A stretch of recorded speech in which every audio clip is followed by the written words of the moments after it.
En regardant ces images, est-ce que vous avez une gêne de voir la brutalité, la violence, parfois l'excès, ou au contraire une forme de fierté de dire au fond c'est une démocratie parlementaire vivante et ça n'est plus le Parlement godillot qu'on a pu voir en d'autres temps. Une phrase s'il vous plaît, les uns après les autres, je commence dans l'ordre de présence ici, peut-être commencer s'il vous plaît. Éric Coquerel, vous êtes député de Seine-Saint-Denis, président de la commission des finances de l'Assemblée nationale. C'est au moment de la censure, c'est ça? Ah oui, notamment.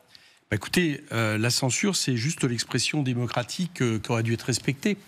Parce que je rappelle que le problème sur lequel on pioche depuis quelque temps, c'est le fait qu'une minorité se retrouve au pouvoir, coûte que coûte, qui a été battue dans les urnes. Voilà. Et ça, à partir de là, il me semble qu'il est normal que les représentants du peuple puissent appliquer la censure d'un gouvernement qui applique un programme minoritaire et qui est minoritaire. L'impôt des plus riches, ça veut dire quoi très exactement pour vous? Qu'est-ce qui pourrait passer cette fois? Très clairement. Déjà, je suis content parce que, au moins, vous faites le constat, vous êtes d'accord avec nous, que faire payer les plus riches un peu plus, ça pourrait peut-être rendre service. Après, il y a la question comment ils s'en vont pas. Mais prenons cette question. La question n'est pas d'augmenter les impôts, c'est de revenir sur les baisses considérables d'impôts depuis 2017. Vous savez, je regardais votre compteur là. Voyons en mettre un autre, par exemple. Ça va paraître fou, mais ça serait de partir depuis 2017 du patrimoine des 500 personnes les plus riches de ce pays. 600 milliards en 2017. Aujourd'hui, 1,2 milliard. On est passé de 20% du PIB à 42%. 500 personnes ont doublé leur revenu et aujourd'hui ont presque la moitié du PIB national. Est-ce que pendant ce temps-là, le PIB a augmenté? Non. Il n'a pas doublé. Il a augmenté, mais il n'a pas doublé. Donc, inévitablement, ça se fait sur le dos de certaines personnes. Et nous, ce que nous disons, c'est que uniquement en touchant ces gens-là, uniquement en touchant les grandes entreprises, dans le budget que nous avons largement amendé lors du débat parlementaire, rendez-vous compte, on a récupéré, j'entendais tout à l'heure M. Raffarin qui proposait de faire travailler les salariés une journée de plus gratuitement. C'est ça la journée de solidarité. Nous, uniquement en touchant les ultra-riches et les grandes entreprises, on a récupéré 56 milliards d'euros. D'accord, sur la table, et on a fait baisser le déficit en dessous de 3%, ce qui permettait de libérer de l'argent pour investir en l'écologie, pour relancer l'activité économique. Donc, au moins, disons-nous ça, nous n'avons plus les moyens des cadeaux fiscaux qui ont été faits aux ultra-riches, qui augmentent le déficit, parce que je suis très content que Marie Lebec ait expliqué ça. Depuis 2017, les dépenses, figurez-vous, de l'État, elles ont baissé par rapport au PIB. Alors, ce qui a baissé considérablement, c'est les recettes. Faisons tourner la parole. Donc, on ne peut plus se permettre autant de cadeaux aux plus riches parce que c'est les déficits et c'est plein d'investissements, par exemple, pour l'écologie. Si je peux être aussi clair sur ce point, est-ce que ça signifie trop de postes de fonctionnaires? Bien sûr. Trop de postes de fonctionnaires? Bien sûr. Ça fait partie de la charge de l'impôt. Qui veut répondre à cela? Il faut demander à Mayotte si on trouve qu'il y a trop de postes de fonctionnaires aujourd'hui. Il ne faut pas tout mélanger, monsieur Coquerel. Monsieur, je vous réponds, vous avez posé une question. Il faut répondre à, par exemple, toutes les personnes qui, en ce moment, et ça va être de pire en pire, sont victimes de crises climatiques, d'accord, sur lesquelles nous sommes incapables aujourd'hui d'anticiper et de réparer, parce que justement, l'État progressivement, et notamment par exemple tous les services de sécurité, services civils et autres, y compris en termes de matériel, ont connu des baisses budgétaires drastiques, alors même qu'on sait que le danger est de plus en plus important. Il faut poser la question si au moment où on en a besoin, il y a trop de fonctionnaires dans ce pays et un État qui serait trop fort, etc. Moi, je crois que c'est un faux problème. Encore une fois, la question qui se pose, c'est, par rapport à ce que dit monsieur, c'est qu'en réalité, la dépense publique, ça va peut-être vous choquer, mais elle a baissé par rapport au PIB. C'est ça la réalité. Bien. Et moi, je ne crois pas qu'on ait trop d'enseignants dans les écoles. Je ne crois pas qu'on ait trop de policiers. Je ne crois pas qu'on ait trop de juges. Je pense même que c'est l'inverse, de greffiers. Je ne crois pas qu'on ait trop de personnel, de pompiers, etc.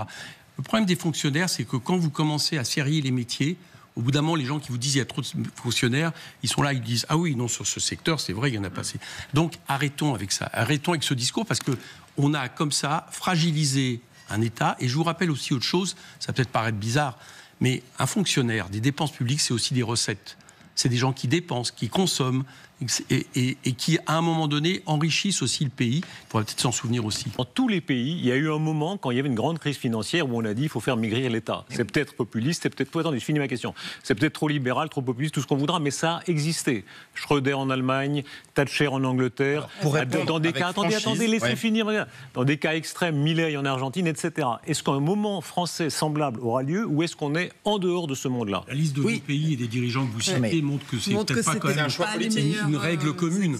Et on peut penser, y compris pour défendre notre modèle social, la République sociale et l'État social, comme on dit, qui a été largement forgé après la résistance, on peut peut-être penser les Français, on n'est peut-être pas dans l'erreur. Je veux remarquer une chose, vous parlez de la dette. Vous savez qu'en ce moment, il y a en Allemagne un débat très fort qui a même causé la chute d'un gouvernement sur le fait qu'il faudrait peut-être arrêter avec cette politique qui serre sans arrêt les vis, parce que l'Allemagne, en ayant justement diminué considérablement la dette, l'État, etc., elle est en récession aujourd'hui. On vient d'aborder un débat qui à chaque fois revient.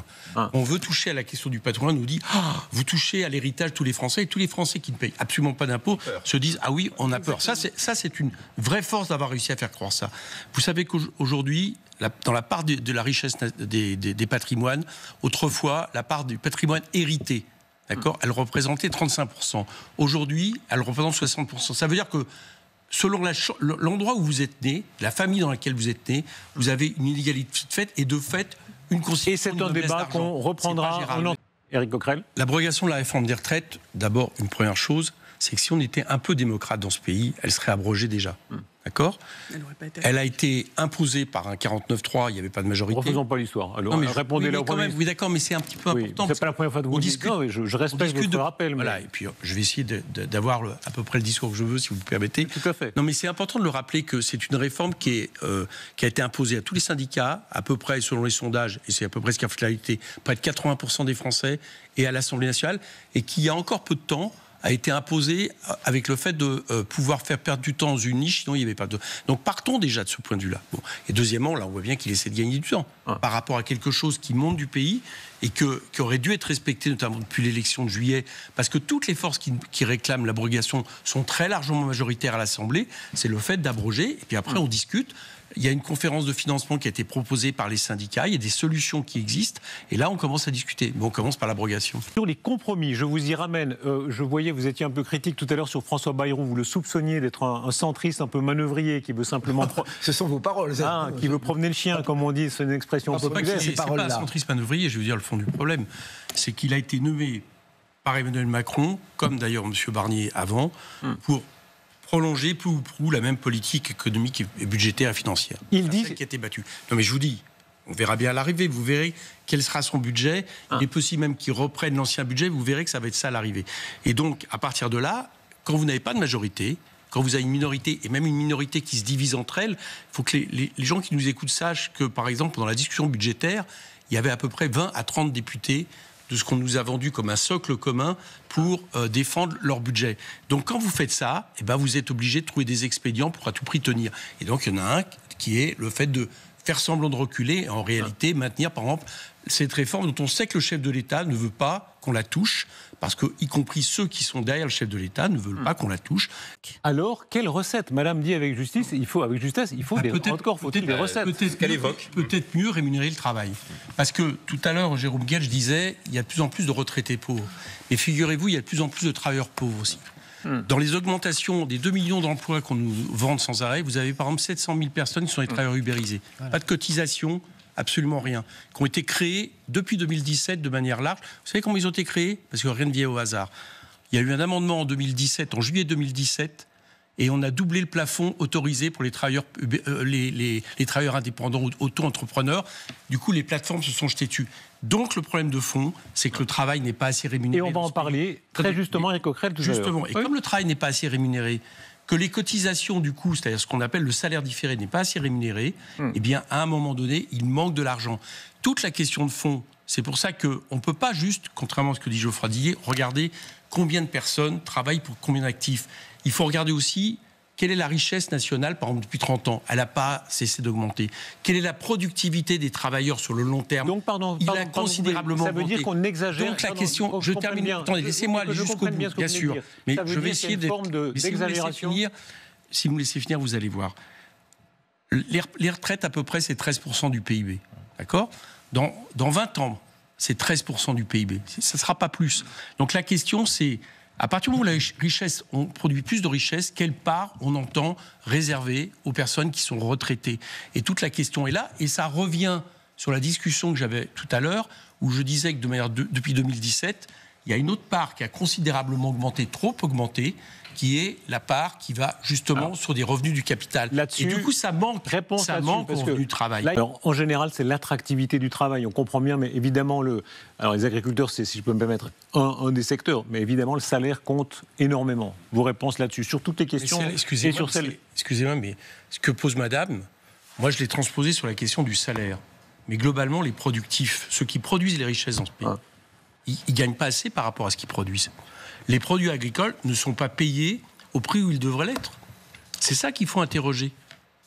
Pour plein de raisons d'ailleurs, qui interrogent par exemple la manière dont sont organisées la grande distribution, les marges de l'agrobusiness, on peut s'interroger aussi sur le fait qu'on a des produits par exemple cultivés. C'est pour ça qu'on s'est opposé aux accords du Mercosur, du libre-échange, cultivés à l'extérieur dans des normes écologiques et sociales. Pourquoi bien ce moins, mal, etc. C'est ça la question qui est posée. Mal France. Après Macron, c'est exactement ça. Il faut en voir les conséquences.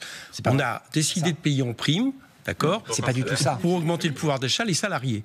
Ça a été évidemment très utilisé puisque c'est défiscalisé, des cotisations en moins. Qu'est-ce qui se passe ? C'est la Cour des comptes qui dit. Pas nous, Il y a un décrochage, c'est une des raisons pour lesquelles il y a un décrochage au niveau du manque de ressources dans le système social français. Bon, donc il n'y a pas de raison. Si on fait ça, c'est-à-dire si quand le travail augmente, on fait ça, le système des retraites, le système de la Sécu, ce que disait Alors attendez, ça, c'est on a entendu vos deux avis là-dessus. Que dit... Alors déjà, c'est court, mais c'est des sujets majeurs. Oui, c'est pour ça que... Comme tous. Voilà, oui, d'accord, mais qui justement nécessitent pas de caricature.